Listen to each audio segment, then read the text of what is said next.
Okay, record this computer.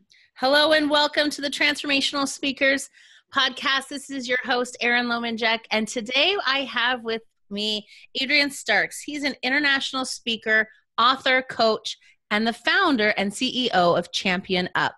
He shares the Champion Up movement with 16 years in the human development and achievement field. To overcome difficult obstacles, Adrian discovered that to start winning in life, changes had to occur with a set system in place to help condition habits, behaviors for lasting change. His mission is to help individuals search, believe, condition, and act upon their winning potential. Adrian has spoken to audiences of all types and sizes, enabling them to learn and act upon this revolutionary system designed for winning. We all love to win, don't we? Adrian is a powerful storyteller, inspirational speaker, coach, and facilitator that has everyone believing they can become a champion, overcome any obstacle, and win for good. Thank you so much for being here, Adrian. Thank you, Erin. And let me tell you, it is a pleasure to be here in your presence. Well, you know, we're so close because we live in the same area, but so far away. We're like an hour away, probably driving wise, but we're neighbors. We certainly are. So tell us a little bit more about how you got to this place, how you came to Champion Up and this system you created. All right. Well, it certainly was a journey. 3.5 years ago, I went through a really huge obstacle in my life. I actually went through an unexpected divorce, and it kind of brought me to my knees, and during that process, I was really depressed and I didn't know what to do with my life. And I really wanted to do something other than being stuck and being uncertain and unsure. And I always had a passion for writing, doing poetry, and I actually did some poetry readings around Seattle at times when I was younger. And I said, I really would love to try something that is meaningful to me. And so one night my life changed actually on bus 522, heading from downtown Seattle up to Lake Cityway.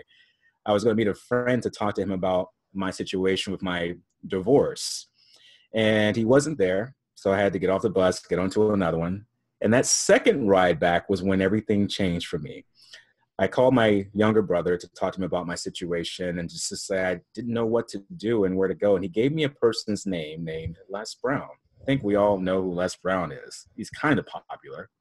Mm-hmm. Les said something that really struck me on the bus. And he said that when life knocks you down, at least land on your back, because if you can look up, you can get up. And on bus 522, I was actually looking up and I had an epiphany. I saw a flickering light bulb and I thought about Thomas Edison and how many failed attempts he had at getting the filament inside that bulb to turn on. And that night, something turned on inside of me. And I remembered my nickname I was given as a child, Champ. And that's why I go by Adrian the Champ Starks. And my uncle gave me this nickname because I was just this adventurous young man. I refused to allow myself to, fall to any circumstances. I was always taking risk, always willing to keep going. And what happens to a lot of us is as we get older in life, life will badger us and people will make us believe these, self-debilitating beliefs. And we forget who we are. We forget what that part of us truly is. And that night, I remember the champion in me. I remember the fact that I was a person that could not fall to my failure. I had to get back up and put myself into something that was greater than me. So in bus 522, 3.5 years ago, I made a decision that I didn't want to be like Les Brown. No. I wanted to be like Adrian the Champ Starks. I wanted to start teaching people how to overcome their greatest obstacles, fears, to help them from, being stuck in life. And that's when I went on my mission. And the mission started just speaking to people. I just started one day at a time. I started reading voraciously, learning about the speaking industry, learning about self-development, self-improvement, all these aspects.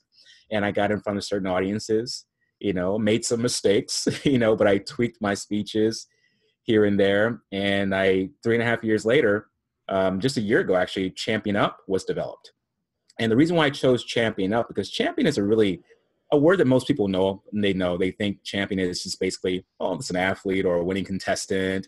And it's not true. Upon doing all my research, I realized champion is a 13th century term derived from a Latin phrase, meaning champium, which is champium. And that phrase was derived from the word campus, which means where the gladiators fought in the arenas of their lives. And I did some more research and I was thinking to myself, oh my goodness, the word champion is not even what we think it is. It belongs to the human being. It belongs to the person who's willing to defend and fight for something in their life.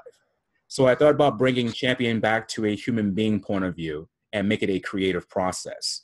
And how is that going to look like? Because I believe we're all champions, but we're just not getting up in life. So therefore, Champion Up was derived to help people realize that if you have a vision, an idea, or a dream, and you're willing to overcome your obstacles to see it become your reality, you can indeed be your own champion. But there's a conditioning process you have to go through to get that to happen for you. And that's when I came up with Champion Up in a system. Yeah. And I think for all of us, I think, people all look at us and they look at social media and they think, oh, she has it all together. He has it all together. They're doing it. They're out there conquering the world. I've been in 5 different countries in the last 4 months, and people don't realize I still struggle. I still have my own stuff that comes up. I still push against that imposter syndrome. I still have days where I'm like, am I really making a difference? And I think for people like us, like I'm writing a book right now and it's called The Spiritual Thought Leader. And it's really about sharing the stories. Like, it's going to suck. There's going to be times it sucks. There's going to be obstacles. And what you do in those moments are so critical, because it's so easy to just go back to bed, pull the covers up over and just hide out and not want to do anything. Or to go into the spin cycle of victimhood. And what it takes is, sometimes I do that. I give myself a good couple hours. I'm like, okay, you got 2 hours for this. And then we got to move on. And usually by the end of the 2 hours, I'm still not in it, but it really kind of sets me a deadline of like, all right, it's time to move on, right? Get up and let's do this again. And I think, they say that, most businesses fail in the first 5 years, and to even hit that 5-year mark is a win. And there's so many times in those first 5 years I wanted to quit. And there's times now I'm in like 6-7 years of business. I still sometimes want to quit. And I think about the job and how easy that would be. And so I just think it's powerful for people to share that it's not always easy. And it's what kind of values, what kind of checks and balances do you have for yourself? So tell us a little bit more, like when you come up against something tough, what's the first thing you do? I tell myself I'm in control, that I approach it with a winning curiosity. That this challenge, whatever it is only based on my perception toward it. That's how I've conditioned myself. And I realize that the end result is how I respond, not react, but respond to it. And then from that point, I start like a mountain. If you want to climb a mountain, you take one step at a time. I start finding that part of that problem and start working my way through it. That means sitting down, thinking it through, not going on this irate rampage and just like, out of control, but just say, okay, Adrian, settle yourself down. What's the problem? A lot of times too, what I tell people is write your problem out on a piece of paper, because what that does is it puts it in your vision and you have control over it. It's just a phrase basically, but you make it be this big word, this big world. And if you write it out and say, okay, this is my problem, and write down, what can I do to resolve that? Yeah. I think for sure we make it a lot bigger in our heads. And that's when we start spinning out. I spin out. That's what I call it. I spin out. Like one thing, like, oh yeah. And then there's this, and oh yeah, then there's this, and then there's this, and then there's this. And then you just start spinning out. And when you can break it down, and if I was to write out, I don't even know what I don't even have a problem right this minute, but if I had one, it's like, oh, well, that's not such a big deal. No one's dying. No one's sick. You're capable of overcoming it. It's not like I'm disabled to not be able to deal with it. So now what? It puts it kind of it makes it from the big, huge vision down to like, oh, that's not so bad. And this is what I talk about too, Aaron, a lot about accepting our challenges. And this is what champions do in life. And the problem with our society is that we're taught to be safe, secure, and to be in this little bubble, and hopefully nothing goes wrong. And reality is something always comes in that bubble and it will knock you down. And if you're not ready mentally for it, this is where some people become stuck in life. And whereas champions, they've learned to get comfortable being uncomfortable. And this is what I call setting the courage traps of our day. And we can talk about that a little bit later, but challenging ourselves every day to be uncomfortable. That way, when we do receive a problem, we say, okay, I'm conditioned enough to handle this. How do I go about doing it? Yeah, I think that you're right. I think that so many times when we're faced with a problem or a struggle or whatever the obstacle is sometimes I just get really excited about it. And it sounds kind of sick. Not that I want them. I'm not asking for them, universe. Please, I'm good. Like It's I'm an good. opportunity for you, right? It's an opportunity. Yeah, because when you look at it, you're like, ooh, okay, so what is it that I'm here to learn? And sometimes I think about it in the perspective of, even if it's not something, I mean, yes, it's something I'm going to learn from, but it's also, I know that this is being put in my life so I can look back and teach the people behind me Right. what this is. And I Right. think that's why I started writing my book, was really like, I didn't have someone saying it's going to suck. I didn't have someone saying you're going to screw up. You're going to record a whole webinar that's supposed to be evergreen, and you're going to pitch something and you're going to say it's a certain date. And now you have to go back and do that whole webinar again. Yes, Right. that's what I just did. I just am learning from it, but it's learning from that. I will never do that again. Right. And now when I teach someone, I can say, oh, just a reminder, when you're doing something evergreen, make yourself a note to not make a time sensitive offer. Because if you do, you will have to re-record it or edit it. And I'm not an editor of video. I'm just not that girl. So I'm going to have to redo the whole thing. And it's fine. It's like, whatever. But it's that thing like, okay, but it's happening to me. It's happening for me, but it's happening to me so that I can share it with the people Right. just a couple steps behind me. Right. And like how you said too, happening for you, because a lot of people, they say, oh, why me? Why this? Not again. This always happens to me.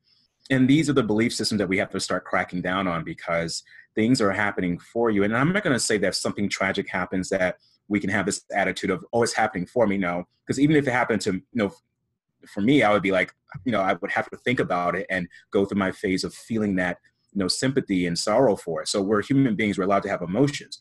But a lot of the emotions that we're using each day is a waste of our energy, because we're worrying too much and we're allowing ourselves to feel incompetent, like we cannot deal with our challenges at hand. And what that does is you get distracted from doing the things that you really should be doing and putting your energy towards. So if I'm worrying about this thing, exhibit A, and then I really want to accomplish exhibit C, then I'm not going to be able to accomplish that because my energy is on exhibit A. And that's where we have to start really realizing where we're putting our energy throughout the day. It's funny. I just was looking up because I think about worry. We worry about everything. We think when we worry, we're preparing ourselves for the worst. It's the thing where you watch TV, and this happens to me sometimes, and you see like a child die. Now, when I go up to kiss my kid goodnight, I'm thinking about, oh my gosh, what would it be like if that happened? And oh my gosh, I worry that would never happen to me, and I don't know how I would handle it. Why am I even going there? Why, it's like this thing in our brain that's driving us there so that maybe, hopefully, if it does happen, we'll be more prepared for it, but we wouldn't be. It's still going to suck, and it's still going to be hard.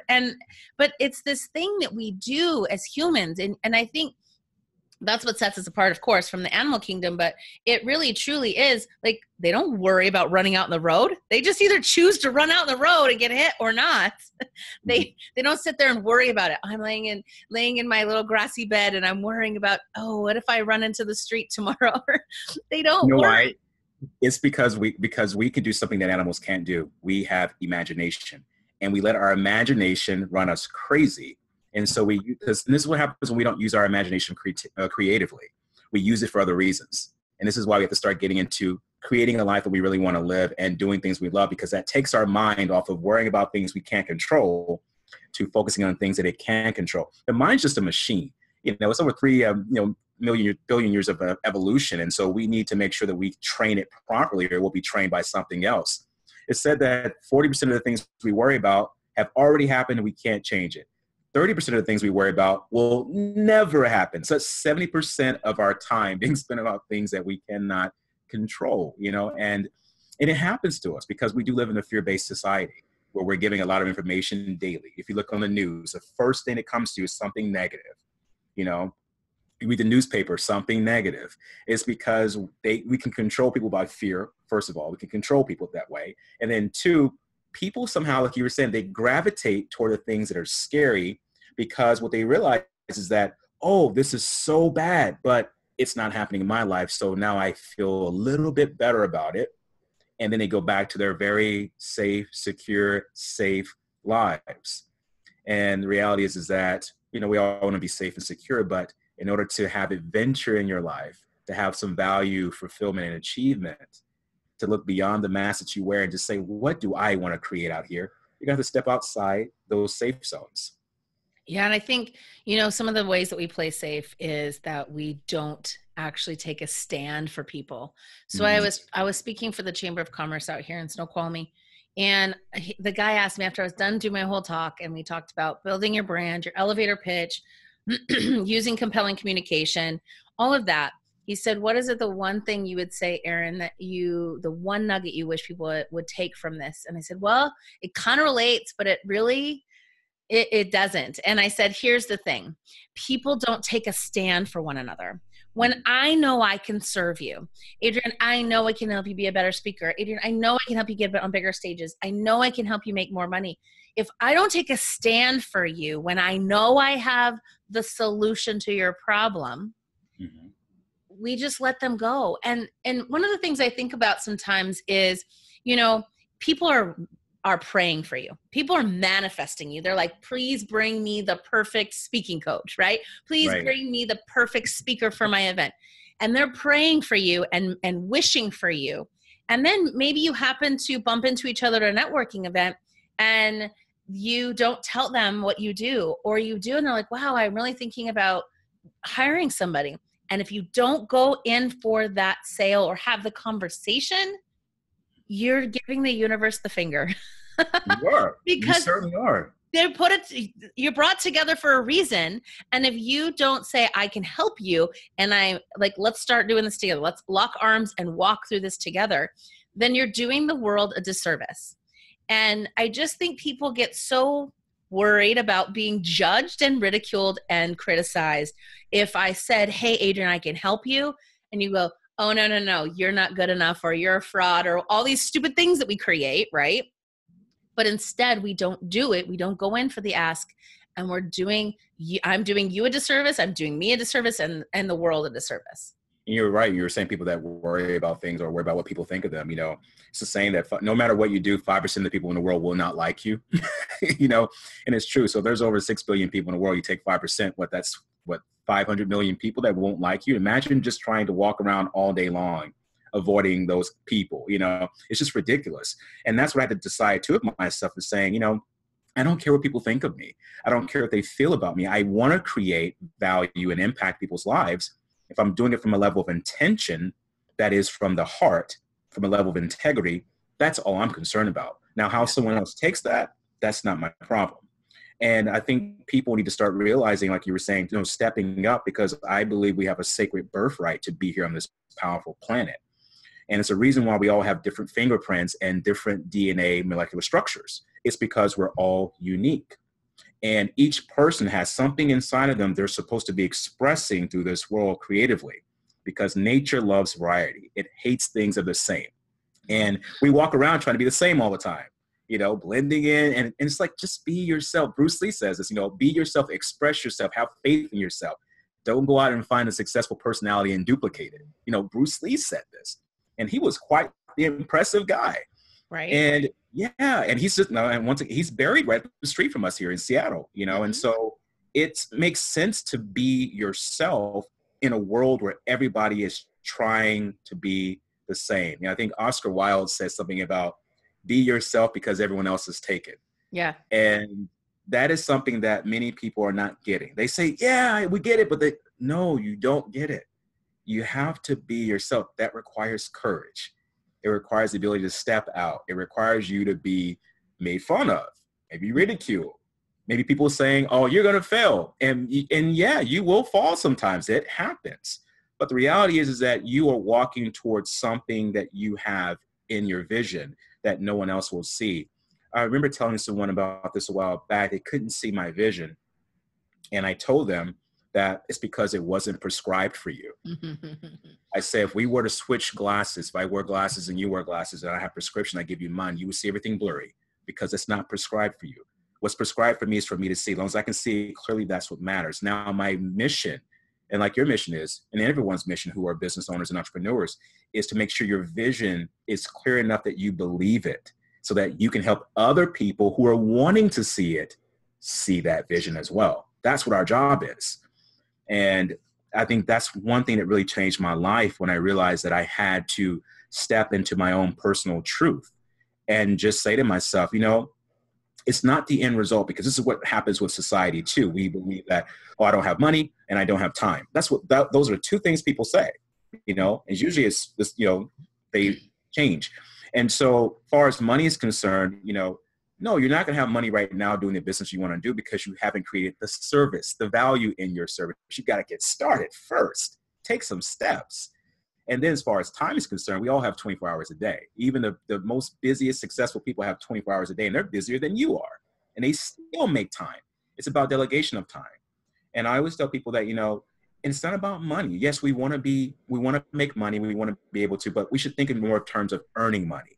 What can you do to earn the money you want to earn in the services that you're willing to provide? How good could you get at those services in a skill set so that people would want your service?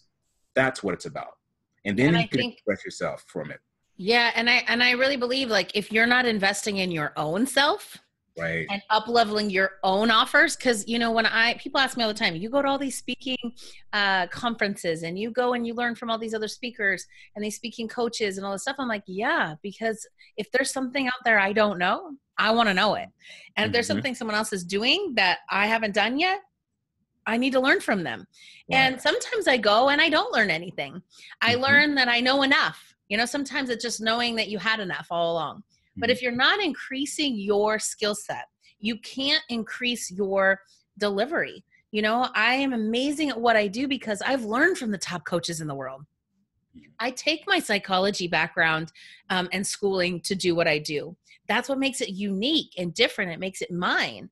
But it's knowing that even if you're at this certain level, you should be investing and going to places and learning more. I mean, in this next month, I'm leaving to go to Experts Academy. I've already been. And I just know that I'm going to learn something else, and I'm going to network with other people. I'm going to bring them on my podcast. I'm going to partner with them. I'm going to, pitch them to work with me. I might hire one of them. It's putting yourself in the opportunity to grow yourself so that you can be better for your audience. I love that. To me, the word grow is more of like an acronym. It means get real on winning, to grow yourself. If you really want to win with life and win with opportunities, you've got to grow. That's the only way. And nothing in this world stays stagnant. Anything that stays stagnant dies, it withers away. And even as, experts, people that are specialized in certain fields, you always need to be changing how you do things because information is changing, things are changing, and to be up to date, but more importantly, express yourself through those changes. And that's what I really believe about speakers. We have the ability to reach so many people, but yet, there's so many speakers, but how can you continue to grow your own level of business and also be yourself doing it?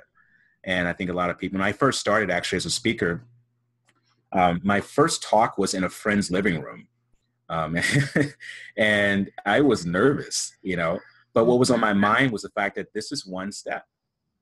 And since then, that was over 2 years ago. Since then, I've spoken in front of multiple audiences, in colleges, and it comes from just building your skill set. I mean, I used to drive, well, I still do actually drive from Seattle to Vancouver to hear certain events. That's like a 2-hour drive, and these are things that we do, right, Aaron? So that we can improve ourselves. And so for someone to say that, oh, that's too much. No, it's never too much.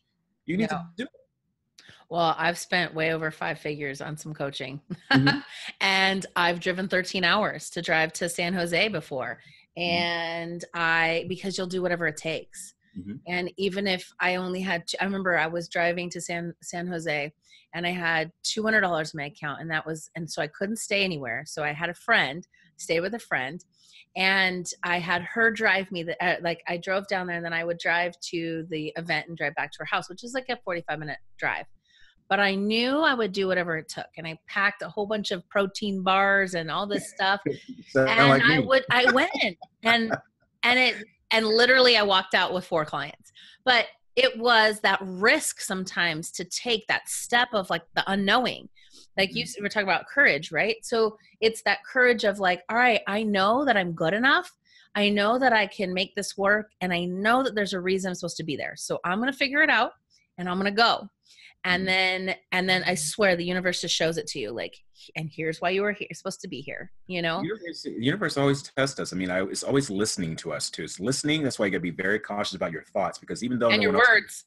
and your words, the universe is listening, is putting that order in for you every single time. It's like, okay, we've heard this one before. We're going to get this right back to you. And when you're taking on opportunities, the universe is saying, oh, I can give you more. You know, imagine if you were to have a friend that you invite over, and then you invite them over and they come knocking at your door and you don't open the door.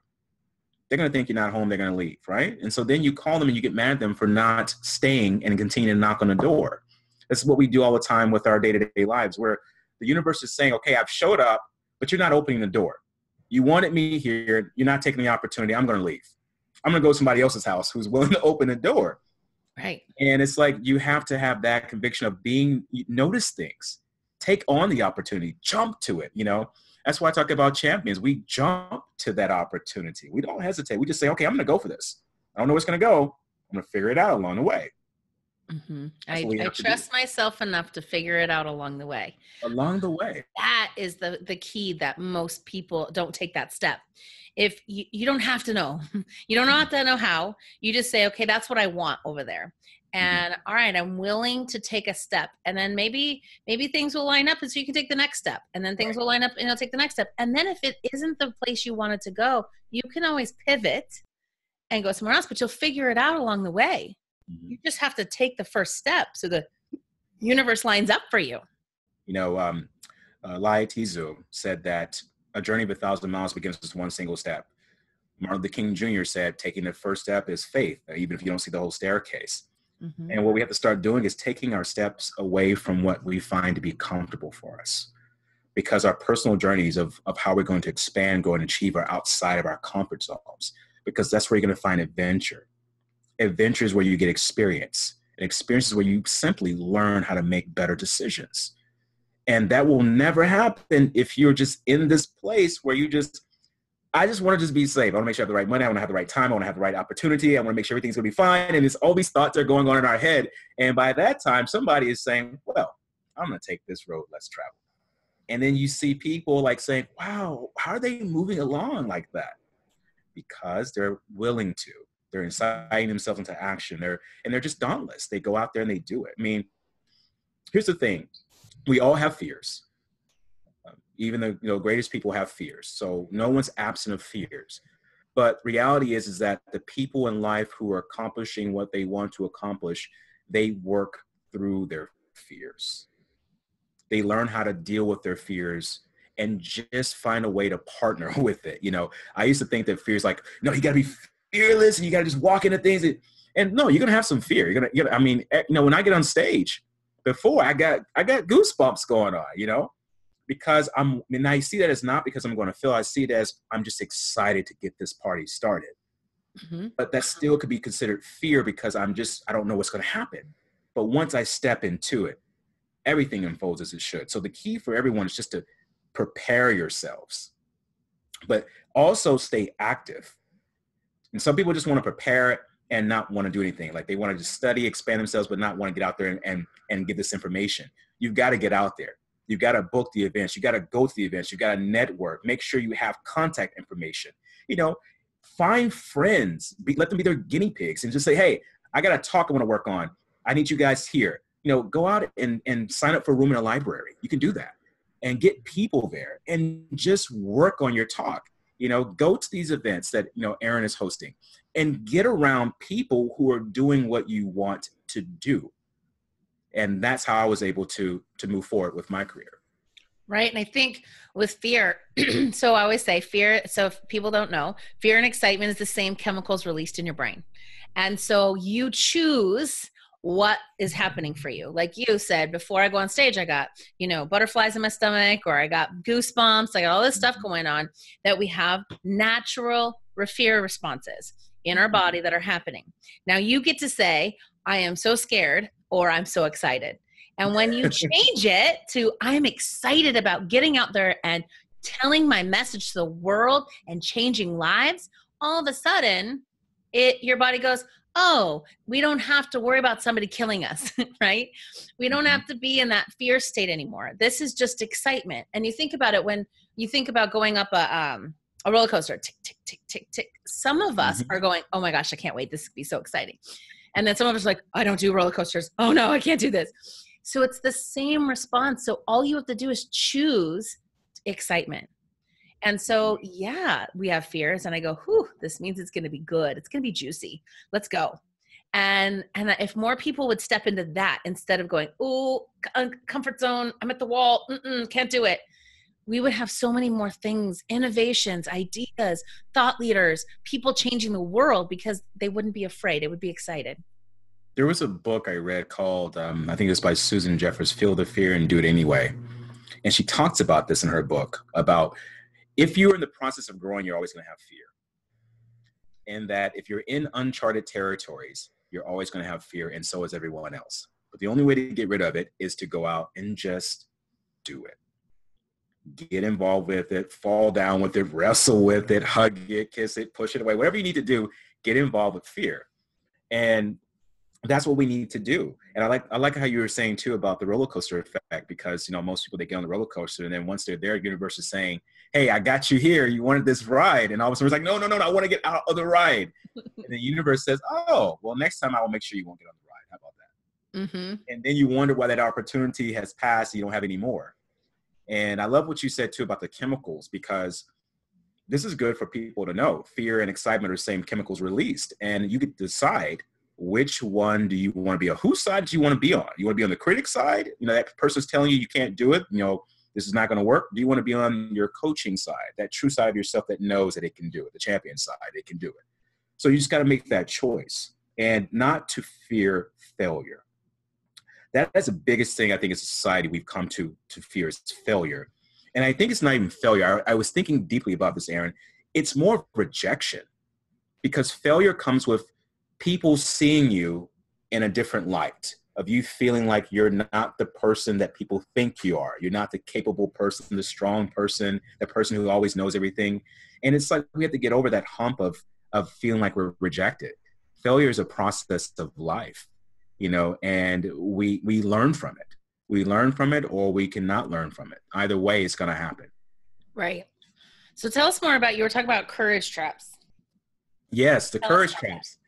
So this came from actually, I was 2 years ago, I saw a young man on a beach doing some amazing flips off of rocks. I think it's called parkour. And I saw him from a distance, and I had to get closer because there was something happening.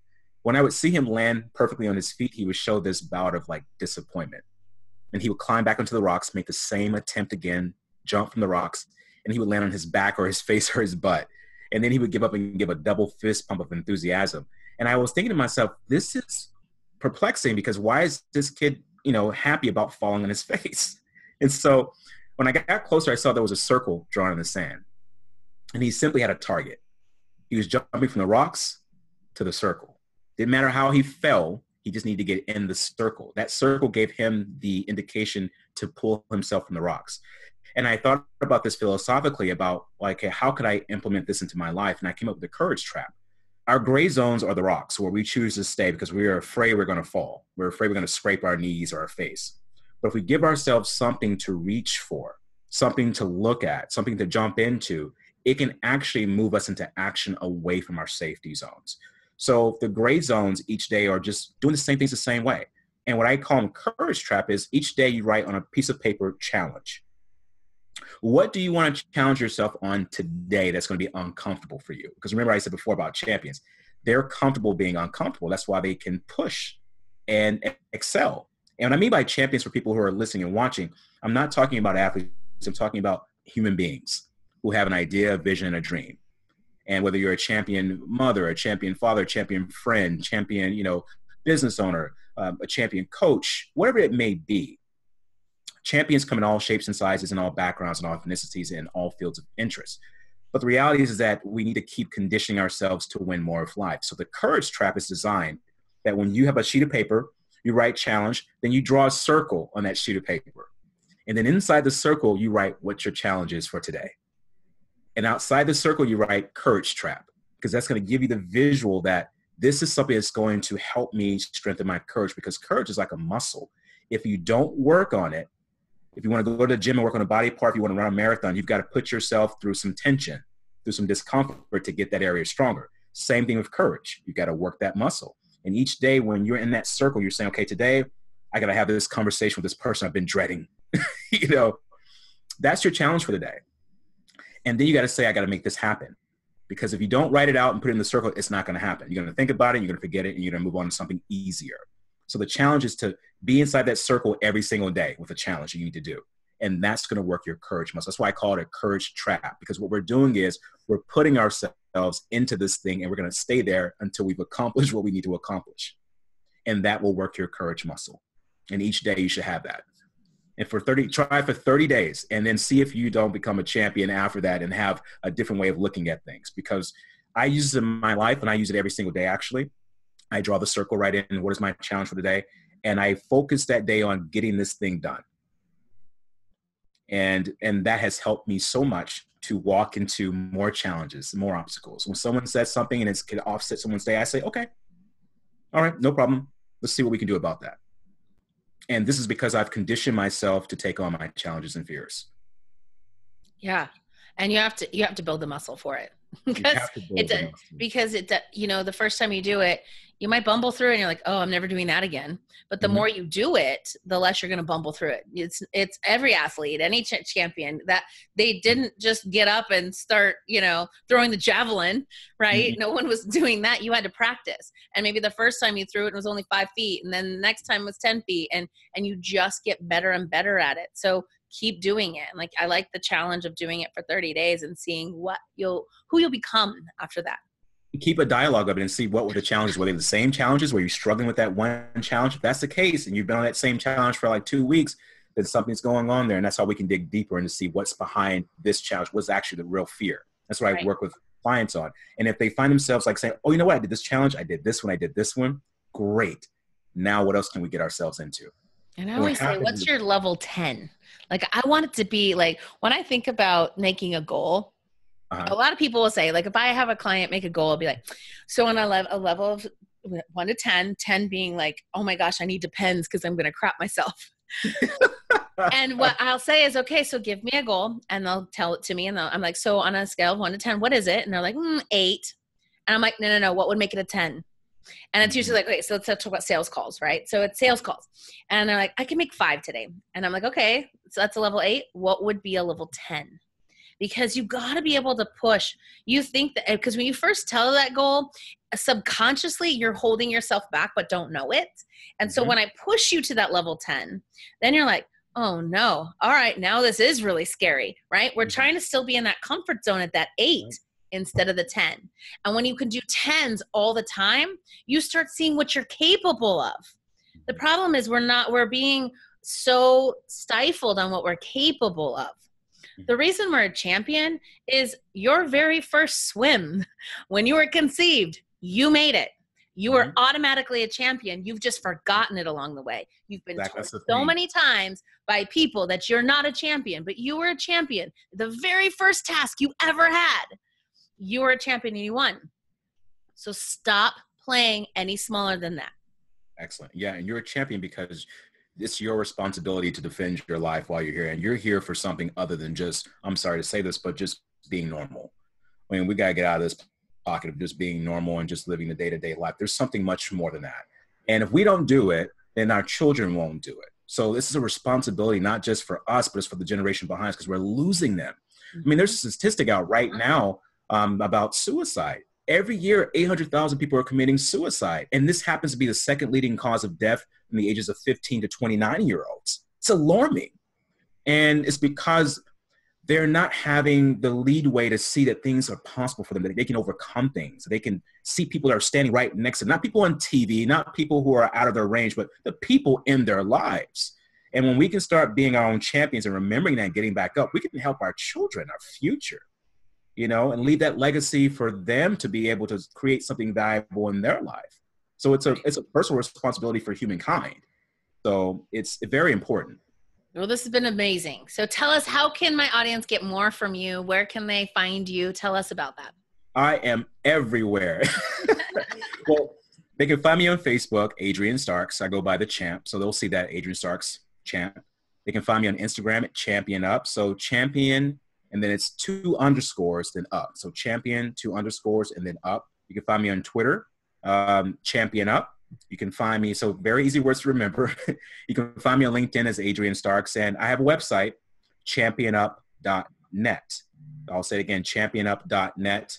And you can go to that website. There's a free webinar that I offer that you can see, and there's a lot of great gold nuggets in there and some ideas that you could probably take with you and start building that courage muscle. And I also have something very exciting. The Champion Up app is coming out in the near future. So it'll be in November, December. I'll be releasing the Champion Up app. You can get it through Apple or through your Android phones. So it will have a lot of great things on there. And yeah, you can pretty much find me everywhere. Well, thank you so much for being here. I really loved all the gold nuggets you dropped on us today. And I am just, I'm even more motivated today to get through some of my stuff. I'm like, I got some champion inside of me below. I'm telling you, we've got to champion up to life, and the reality is that we can do that, but we just got to step into our courage and get out of our fears and to really just be in that place where we know this is our day. We own the day. Like, the Romans would say, carpe diem, seize the day. We got to wake up saying, like you and I were talking about this earlier, waking up and just saying, this is my day. Yesterday didn't matter. I mean, that day's gone now. It's today. And that's why, Aaron, you're such a powerful speaker and leader and business owner yourself, because you're a true champion. Yeah. And it takes muscles, because I wasn't always like this. I forgot, and then I had to build them back up again. So it's never too late. So thank you so much for tuning into the Transformational Speakers Podcast, and we will see you on stage.